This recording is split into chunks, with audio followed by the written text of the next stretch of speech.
Hey guys, welcome back to Tarot Talks. This is episode 16 of Reading the Major Arcana. We're going to talk about the Tower. Let's get into it. So right away, the first thing that really kind of hits me in the feel imagery-wise is the Nine of Cups, which is Lord of Material Wealth. And it's upside down, and it's paired with Fehu and also the Tower. So Fehu is your fortune rune. It's the rune of cattle. So when the runes were made, the things that made you wealthy weren't exactly currency. It was what you cultivated and are able to sell. And the most, heavily valued was cattle and livestock. So this is a cattle rune, and it's just a rune of wealth. It's a rune of happiness, joy. It's a really, really good rune. But if we have a rune like that and then we have the energies, more energy counteracting it, then you have to interpret this reading more in a negative, it's more of a negative reading to me, also because of the reversals and the nature of cups, which is upside down, which is always, it feels like either a blockage of flow, or, and this is always emotionally, or you're just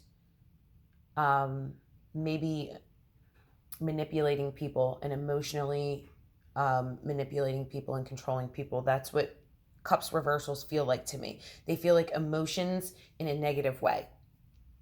Okay, so this is Lord of Material Wealth, and this card to me is a showy person. It's someone who is showing people that they have wealth, someone who is sitting in front of their cups in like a power stance. It's almost like a squat, like he actually shits money, like he wants you to know like he's got a lot of money, but it's upside down.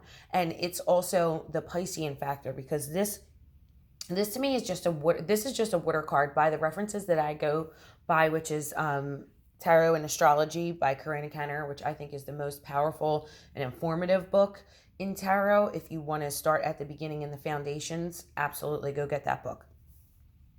But in her philosophy, this is just a water card. To me, it feels very Piscean, because Pisces are they're the wide-eyed water sign. They're the children, the child spirit. So they're easily manipulated and they're very, very mutable. Okay, so that's upside down as well. And that also means new beginnings upside down. So this looks like to me that there is a facade that is falling off, that it's not, this is someone who is portraying that they have money, portraying that they're doing good, portraying that they are wealthy. And this might also be someone who is not exactly wealthy in money, but they're putting on a show for people and they are lying basically, and they're not actually okay. And this is going to be the eruption that's going to happen, and the facade is going to fall away. So I feel like this is going to also start a whole new beginning. But right now, we're finishing up the cycle.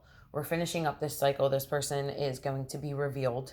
And whoever is in a relationship with this person and this person themselves are going to be able to move on in different directions and learn something from this process. So it really does feel like you may be dating somebody who says they're a certain way and they're not. This could be somebody who's lying. And especially if this is a love reading, this is going to be a warning reading to just keep an eye out for the next couple people that come into your realm if you're dating, and just keep an eye out for someone who may be portraying themselves as something which they're really not. So this is just like a keep your eyes open reading. So let's change the vibe of the reading.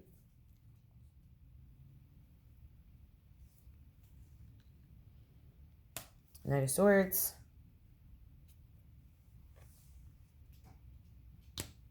Okay, so again, this really doesn't, the energy doesn't feel good, but the Fehu rune also is beginnings as well. So that's why, even though the Pisces card of the page in the last reading was inverted, to me it still felt like a beginning, because I had two cards talking about a new beginning.